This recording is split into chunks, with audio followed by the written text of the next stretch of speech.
so long. I've missed you. I've missed you too. There we go. Now you can see. I'm constantly having to get the hair out of your eyes. Well, you know. So we are going to do a 2D needle felting tutorial today. It is meant to show some techniques that you can use. We're going to work through a project together. We figured out this little snow hair project, but mainly I want to show some techniques. I'm still exploring this new avenue. I have this one. I don't know if the video is gonna focus on it, but I did this actually about a year ago, and I mainly wet felted the hummingbird and then added the flower. And I've done a few since then, and it's really interesting how it's a combination of, I've been doing the 3D needle felting, you know, all along, and I'm also a painter, and this is really kind of a combination of painting with wool, but also you get a little bit of dimension to it. So there are a few little techniques and tricks that I think help. I've seen people work on, oh my gosh, all kinds of things. Linen, just wool felt, recycled sweaters. Today we're going to work, in the kit, we're going to work on pre-felt. So it's not wet felted. You could wet felt it first, but you don't need to. You can just needle felt onto it. Just to show a couple of more things you could, you could make felt. This is just a thin piece of felt that I made and then needle felt onto it. This is the tree skirt that I made this year, which is a really heavy felt, and then I needle felted, and Kyla helped me too, actually, the details onto it.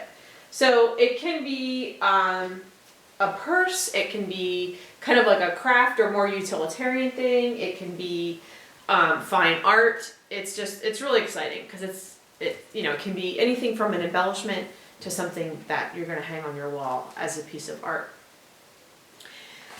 Let me show you, before we start the tutorial with the camera angle over the shoulder, what's in the supply pack. It's a little different than our usual. You've been busy. We have been busy. Well, you've been busy. Yeah. Look, I'm not really saying anything. Is there something specific? No, you were talking about all the stuff you've done, and it's yeah, fun. yeah. We keep our nose to the, what is that saying? Grindstone. Grindstone here.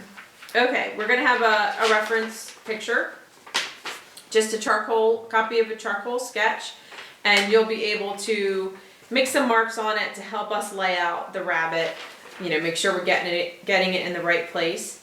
There's a piece of pre-felt. We decided to go with this lovely natural gray, and it can be stretched out a little bit. It can be, I like the way this one came from the edge of the pre-felt, so it had that, I'm going to call it a deckled edge. It's the wool equivalent of a deckled edge. This one does not. This came from the center of the piece of pre-felt, so it has all cut edges. So it's kind of interesting to play with those and decide how you want your edges to be. Maybe you're going to frame it under glass and you don't care what the edges look like. So we have our photo, our pre-felt. It'll have a variation of natural colored locks that we're going to use to create a sort of winter woodsy looking background.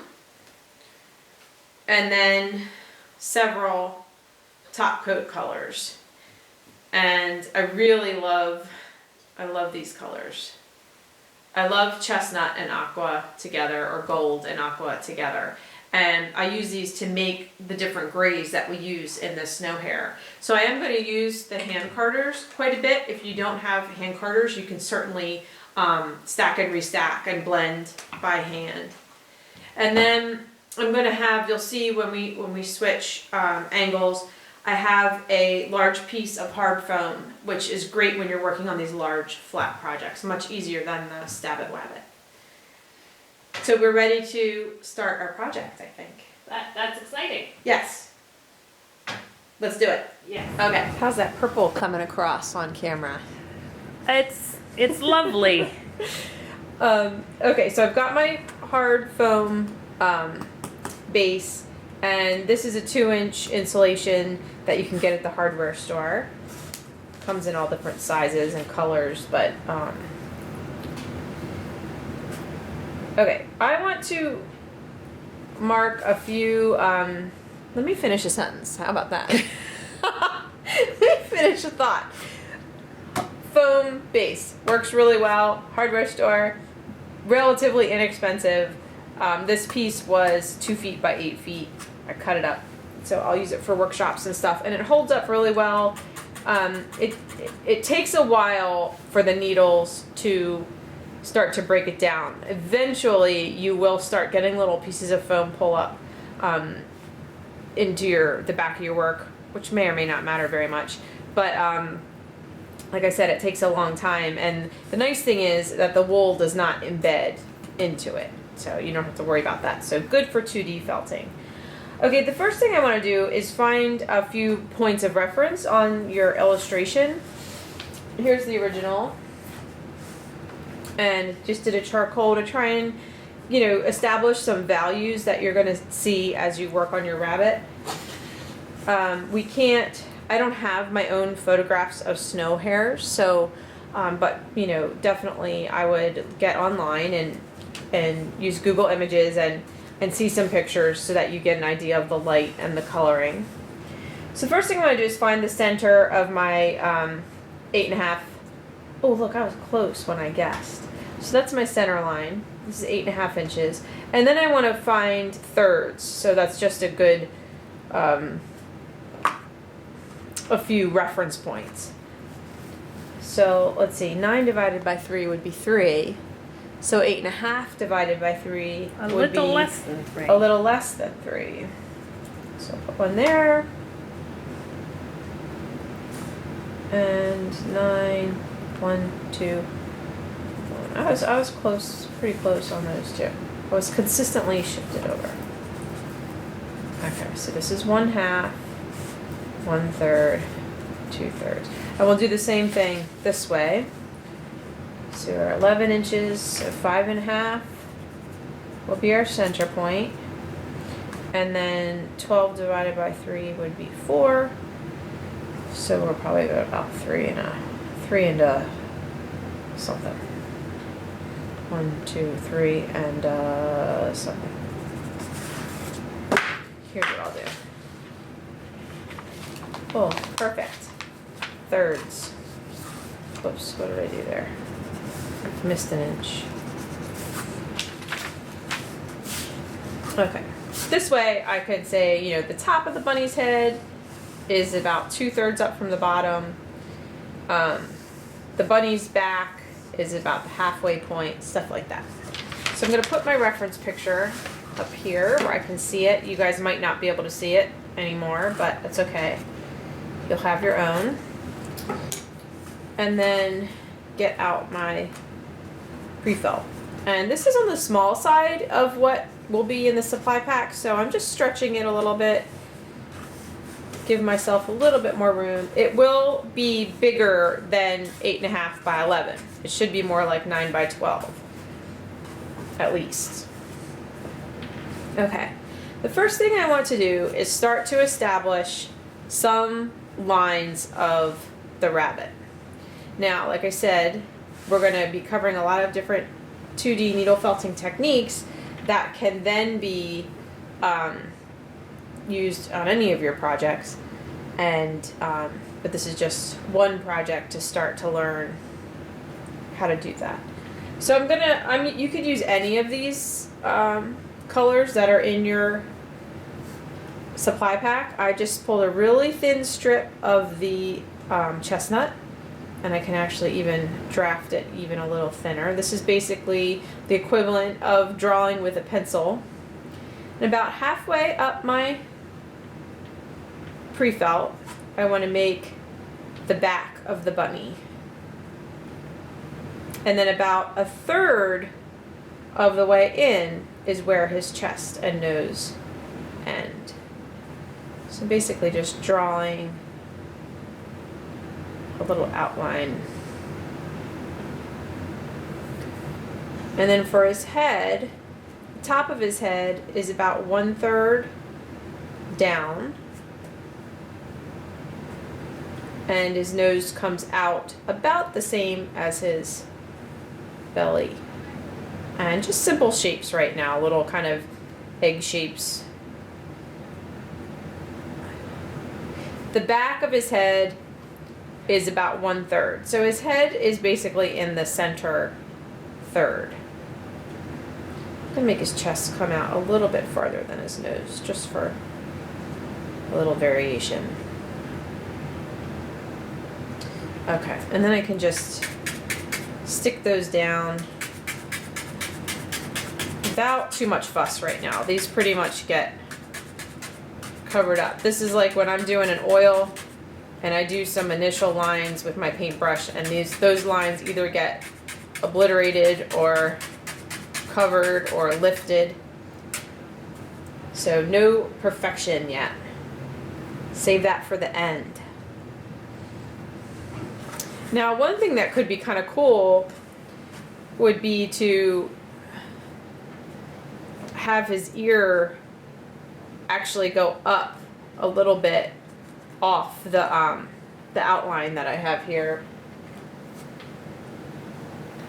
So I'm gonna do that because I feel like I need just a little bit more room. I could shrink his body down a little. I'll do that.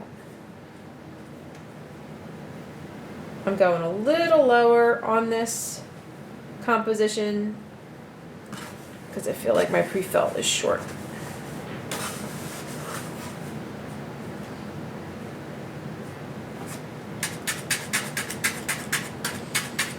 Generally, your work's going to end up a bit bigger than the image, the printed image. Back of their head's really quite flat. All right, so maybe I'll tip his ears back towards the corner a little bit.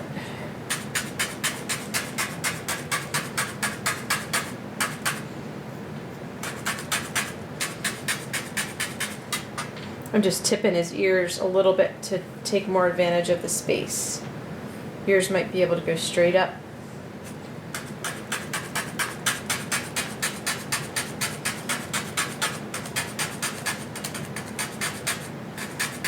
Alright, so that gives me an idea of where my bunny is going to be. I'm going to set that aside for a second.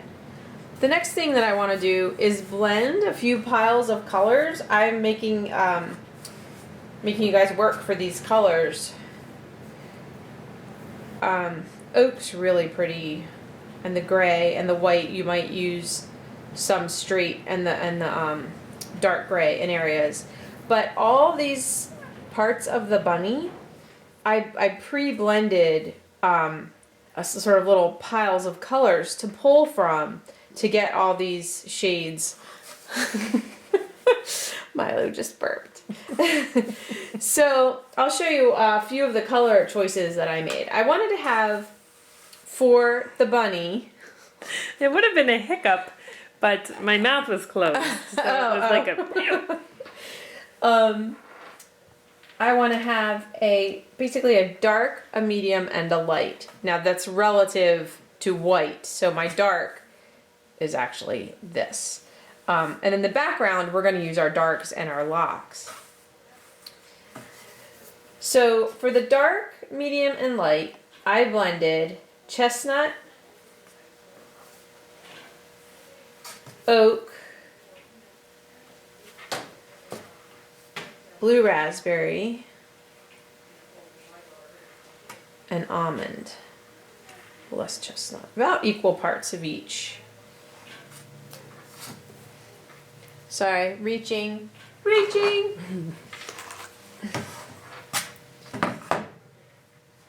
And the more you blend them when you put them on the hand carder, the easier it is to blend as you card. So I just kind of layer them on there. Do these at the same time. So fancy. Don't overload the hand carder. Doesn't like it. Alright, that's about as much as I can get. and we have little hand carding lessons, but I'll go through it again. You just grab the very edge at first, and then you work your way overlapping your carders a little bit more, but it's not really so much of a dragging as like a scooping. There's a little purple left on there. That's pretty. I was trying to keep with just kind of simple colors, but I didn't want it just to be black and white. It needs to have some life in it, reflecting, you know, the sun and stuff on the woods around the bunny. So this will be our dark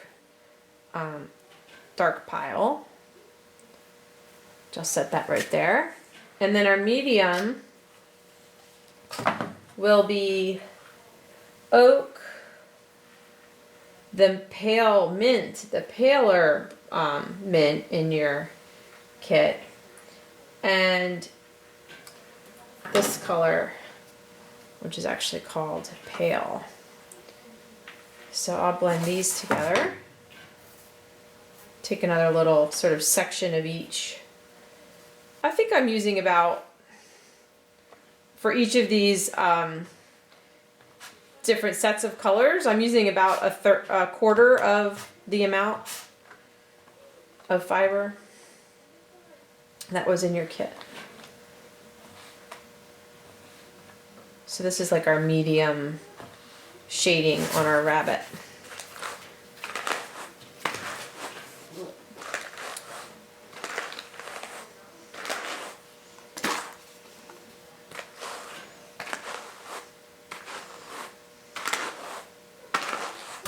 It's gonna take me a little longer because I didn't layer them as much.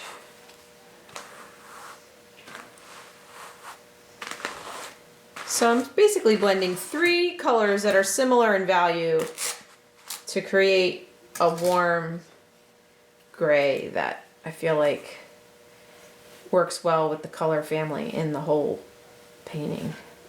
Just kind of restack it. And then my light is going to be white, pale, and mint. I'm going to save just a little bit in case I need that for something. And then of course I'll also use some pure white in places.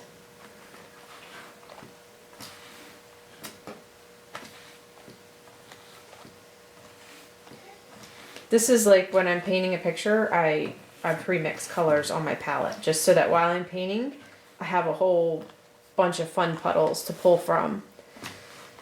I don't have to stop and card. Plus it gives you consistency across your whole piece. If you're going to blend colors, to prepare enough at once to use so that that color stays consistent throughout the whole piece.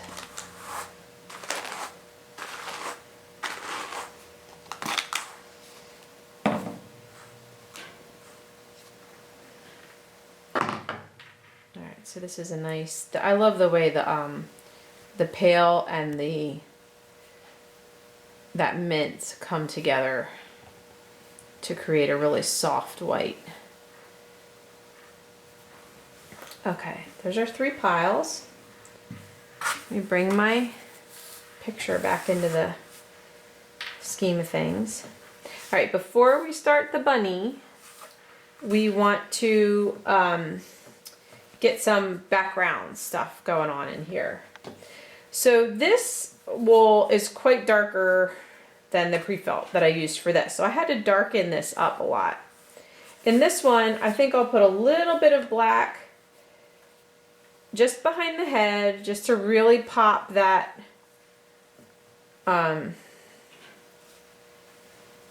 make that contrast pop. And then maybe right here too.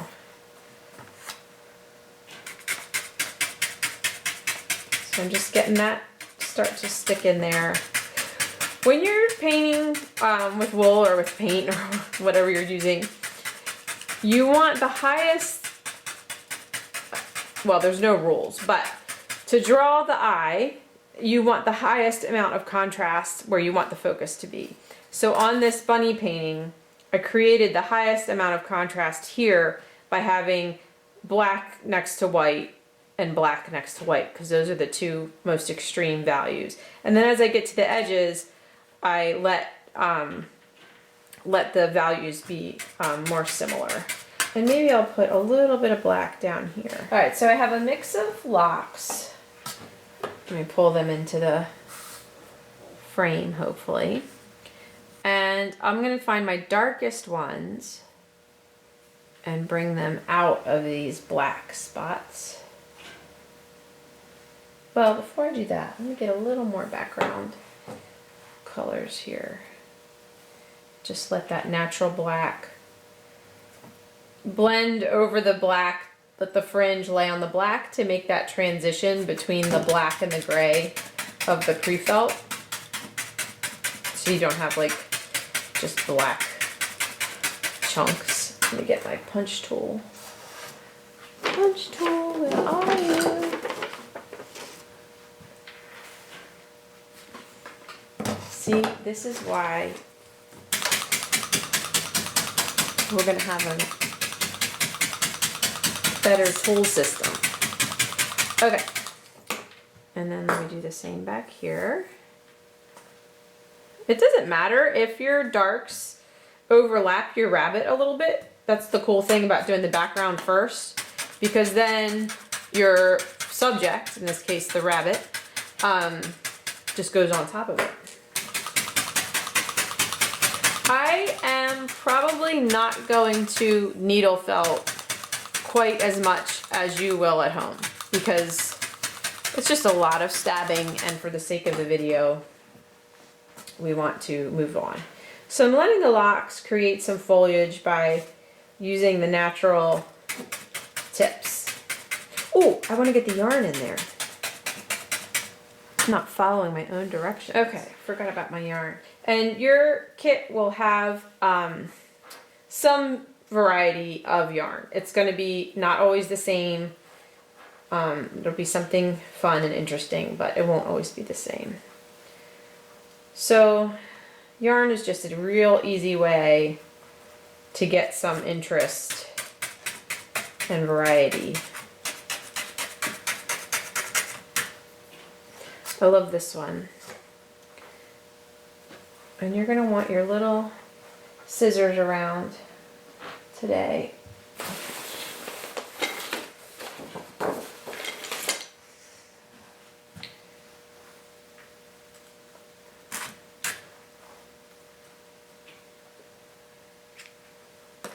So think twigs.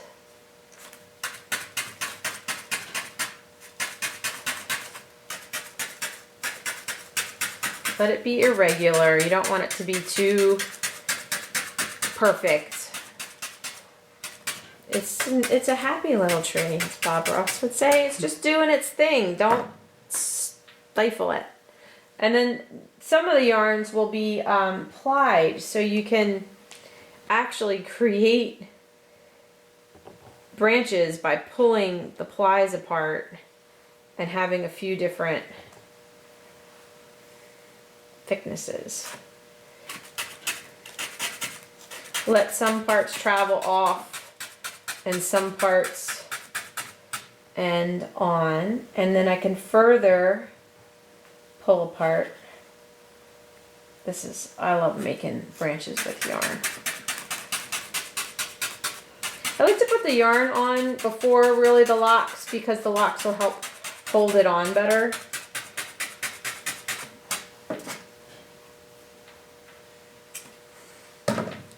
Let's see, let's do another one of these. Oh, this one's fun. This little twiggy thing.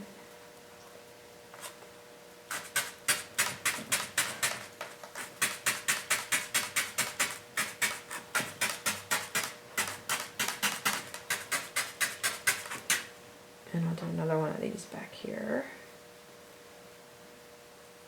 Actually, I think I'll leave this one twisted and let it just travel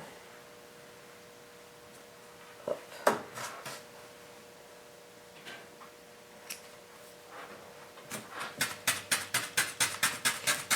I love this one with this gray and brown because it kind of looks like frost has hit.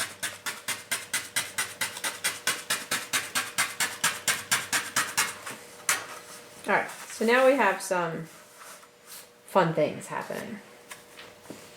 Put a little bit of natural black off this forehead.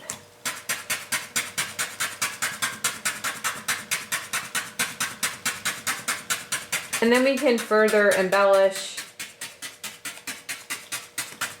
Now in our wet felting tutorial, I did a really fun locky background wet felted, which you can do, but we're just needle felting today, so we're doing it this way.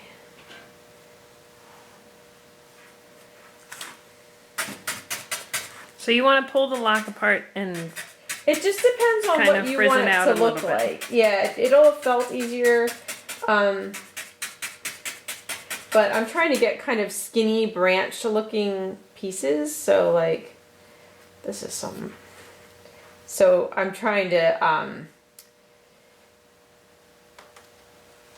pull the most skinny piece I can.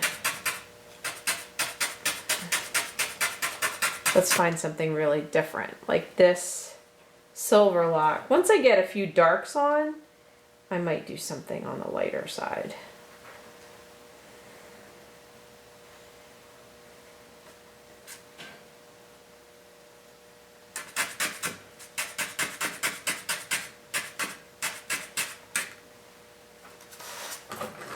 I'm going to be digging around for my tools a lot.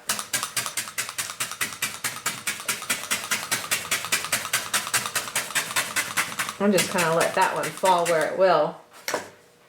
And we have a different, let's see, I'm trying to make sure I find all kinds of cool stuff. This is fun. This is a more of a fuzzy wool, not so much a lock, but still it's right off the sheep and it goes from gray to a blonde tip. So that would be cool to kind of blend together.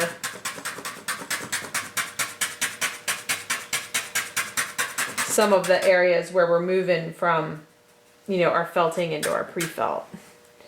Like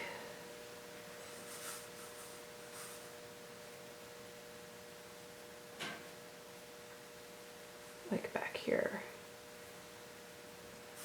So you can spend a lot of time having fun with this. This is like the fun part to me, this real playful. Like I said, you're probably going to do a little more punching and felting than I am right now. I want to put something to blend this. What's this one?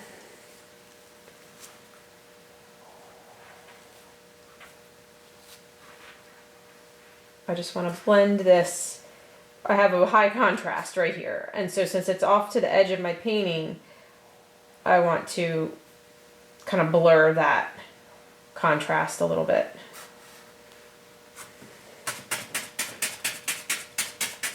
And you can let things run into your rabbit. It's going to look more natural if the rabbit is overlapping a few things.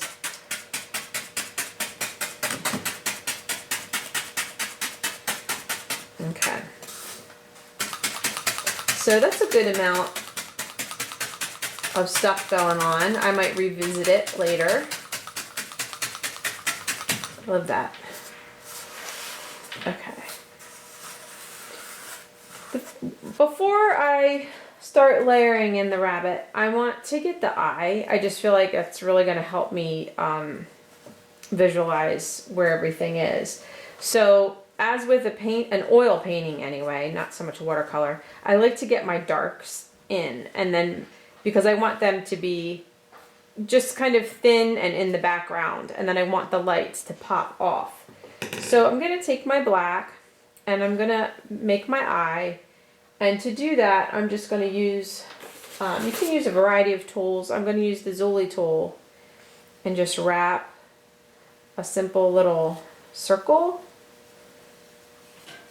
This is one of the ways that you can shape wool 2D, is to pre-shape it. And then when I put it on there, it's got nice, you know, distinct edges. And then I'll have to cut the wool. And we will do a lot of cutting of wool. The eye is pretty much centered, maybe slightly further forward between the nose and the back of the head, slightly closer to the nose. So just get that in there. And then I'm also want to put the dark that's to the inside of the ear here.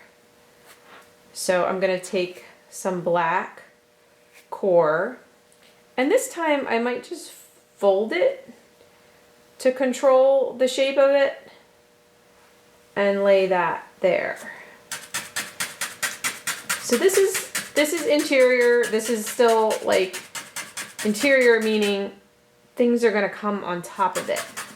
But I want it to be there because it's hard to go back and put that in.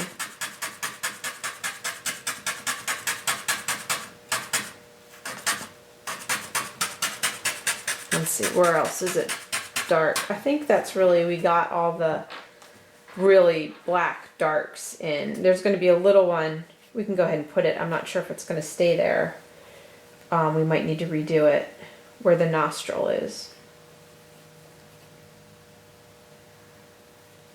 What about the second ear? The second ear, it does get black, and we can put that there. But that is a coloring more than a shadow. Every once in a while, you're going to need a single needle. The nose, this little nostril. Do you think we need a light in here, Kyla? I'm trying to zoom. Is lower than the eye. It's about halfway between the eye and the line at the bottom of the head. It's very forgiving. All right, next time we pause, we'll grab a light and see if it helps. Hey, I think the camera's picking up. You think it is? Okay, I feel like it's maybe because the sun went down, like it's a little dark.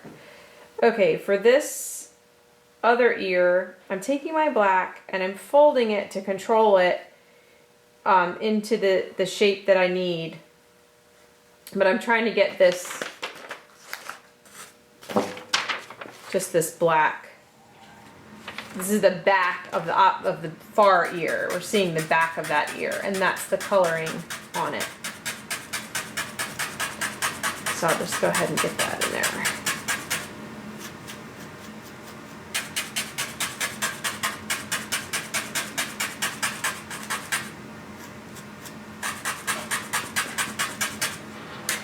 All right, cool. That's fun already.